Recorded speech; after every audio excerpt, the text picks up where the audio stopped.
Okay, so I did that quick video just to dispel myths when it comes to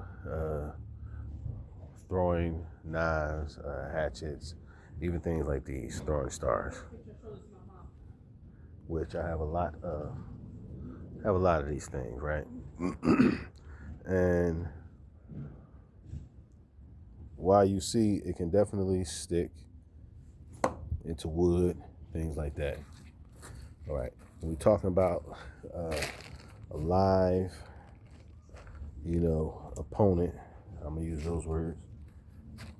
You saw what happened when I threw it full speed at a plastic milk jug from a distance. Nothing happened. Okay, nothing happened. And so we have this metal bottle right here. Man, I just want to show you guys something. Okay,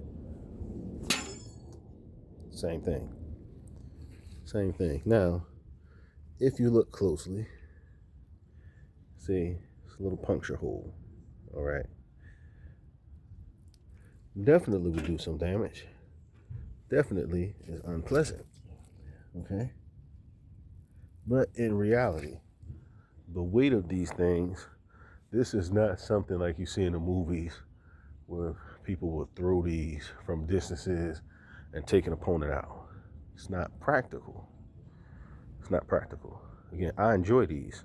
And if I were using them from a personal standpoint, these would be something that I would throw from close range, because at the end of the day, you still want something like this.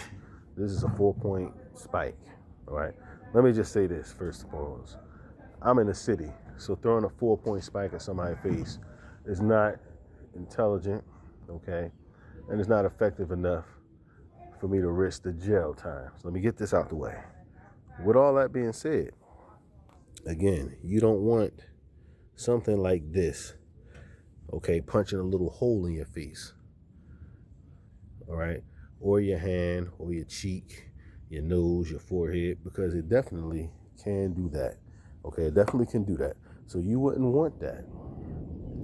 Me personally, using these type of weapons, the small throwing knives, and the flying 4-pointed stars, they can be effective. All right. I used to teach people how I carry change in my pocket, and I would throw change in the face of somebody. All right, as a distraction. And those who may say, "Well, that wouldn't work for anything. You've never been in that situation, so you really can't speak on that." All right. Change in the face is distraction enough for somebody to throw the full weight of their body at your kneecap. It's not pretty. You can't make a bunch of fancy videos about it, but it's super duper effective. All right. So again, things like this definitely can do some damage. All right. But they're more of a aggravating type of weapon, and they're for extreme close range. Okay. I flick one of these at your face and then poke a little hole in your face. Okay. That does a lot to the psyche. All right. And it's not something that you could just pick back up and just throw it back at somebody, because again, it's a 4-point spike. So if you don't know how to pick it up and you pick it up too fast, then you end up hurting yourself more than the person. Right. So again, you see me throwing with stuff like this, very effective. Okay. Either side. Okay. This, on the other hand, okay,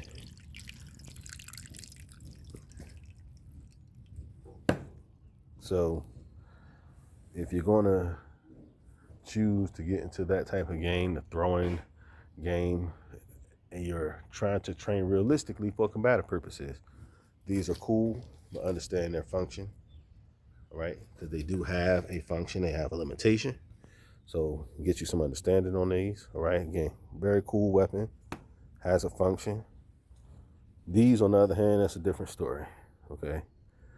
Okay, you can use this hand to hand and flying at somebody. Yeah, extremely devastating from either side. Okay, the pointed side, all right, or the bearded blade side. So we're not gonna get into no more of that. That's my talk for today. Y'all take care.